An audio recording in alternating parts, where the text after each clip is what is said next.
Hello everyone! So, as grim as the title sounds, this is actually a good thing. I want to talk for a hot minute about why I am no one special. If you go through any of my videos, and hopefully you will, you'll notice that I talk about some relatively uncomfortable topics for a lot of people. I've had a rather sordid life, and had some different challenges pop up along the way, whether it's substance use, eating disorders, self-injury. In case you haven't been paying attention, I'm gay. Not that it's in the same class as everything else, but it's presented its own challenges. Most people are not gay, so it is something of an oddity to some folks. And some other topics like that. So I've had some good success with a ton of help, doing pretty well in those areas. The mental health area is something that's ongoing, that always needs some attention. The eating disorder, especially in light of being on a weight loss journey, needs ongoing monitoring to make sure I'm not slipping off course. I have to do stuff often daily to keep the substance use, the thinking, and all that stuff in check. So yeah, I do a lot to kind of help out with that.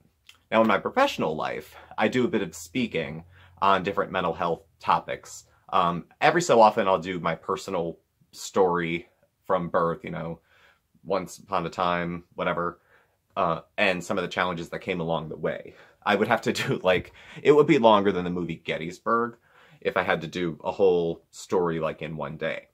But one of the bits of feedback I would get from people in person, and I've had some comments to that effect when I've posted those videos on here. And let me, frame this. This is good feedback. I humbly and very gratefully accept the feedback. There's absolutely nothing wrong with it. People will say things along the line of, I like the way you speak about these topics. The word brave comes up from time to time. Let's see. Other ways like that. People who are, on the whole, sort of complimenting me on being honest and on overcoming. You've come a long way, baby, that kind of thing. And I appreciate that, because it is work. It's not something that came very easily to me. It came easier to me than some others. I was not as ill in some of those areas as other people. And like I said, recovery came easier to me than some other folks. So I am nobody special for a couple reasons. One, I did not do any of that all by myself. I was carried most of the way. For the 6 years before I started to get my sanity back, so 2006 to 2012, my parents pretty much kept me alive.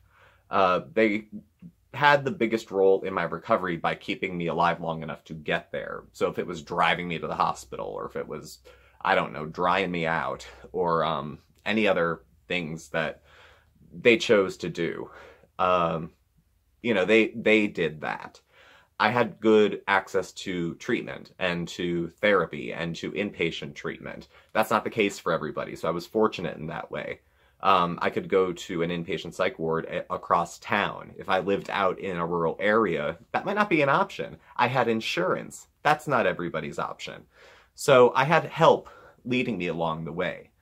I was able to find people I could talk to about my eating disorder. That treatment wasn't available. So that was a little more of an individual journey, and it still is. So when I say I'm not special, I mean, it took a village to kind of put all this together.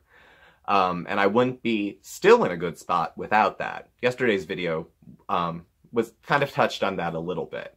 I had a good network of people yesterday who kind of helped me get through the day and make it to the end of the day without completely falling apart.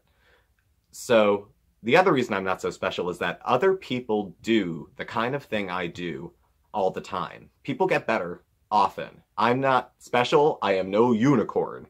People recover from mental illnesses. People recover from eating disorders. People recover from drug and substance use disorders, alcohol, all that stuff every day, all the time. They are your sisters, your mothers, your fathers, your uncles, your spouses, your kids. And so it's not just me, as you probably know.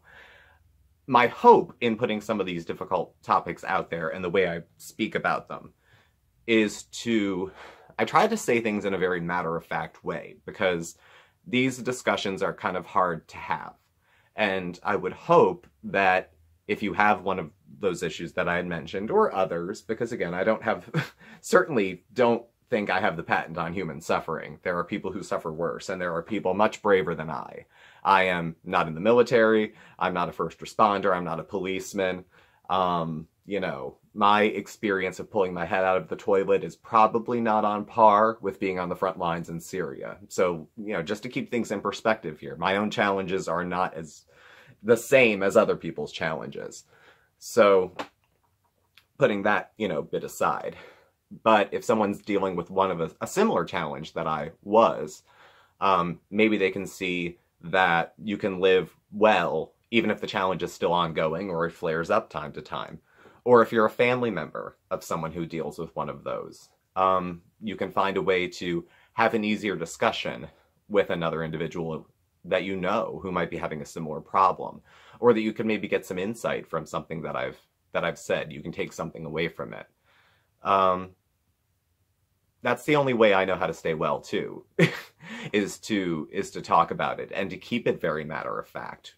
See, there's a couple sayings that go through different recovery circles, and recovery means wildly different things when you're talking about mental health and substance abuse and how you go about it, and whether you're in a 12-step program or doing med-assisted treatment or going to therapy or going to church or your place of worship or doing something holistic or using cognitive behavioral therapy or ego state therapy, whatever you're doing. If you're not killing yourself, either by living with untreated madness or drinking yourself to death, you're doing something right. So, you know, hang in there.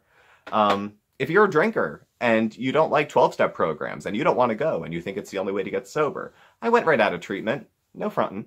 No, I'm not making anything up. I went for about 3 years after I got out of rehab, and it was at the beginning of my recovery. I don't go at this point. No hate. Wasn't for me. It's for a lot of people. But if it's not, you know, let them go. Don't beat yourself up and find something else that'll work for you. You know, there's a lot of ways people get better. So that's pretty much what I was, you know, wanting to say. Again, I accept very humbly as I can, which may not be as humble as it should be. I'll put that out there.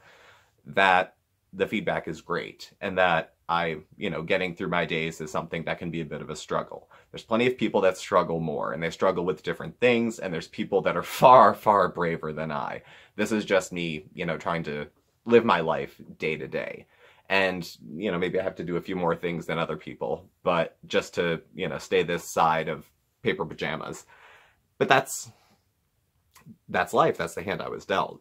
So to all those braver than me, thank you for being an example to me of how to do it, because we all need heroes, I think, but we also all need cheerleaders. So I'll end it with that. You need a cheerleader? Hang in there, guys. So thank you for watching. Please subscribe, hit the like button, and hit the bell to get the alerts, and I will catch up with y'all soon. Bye.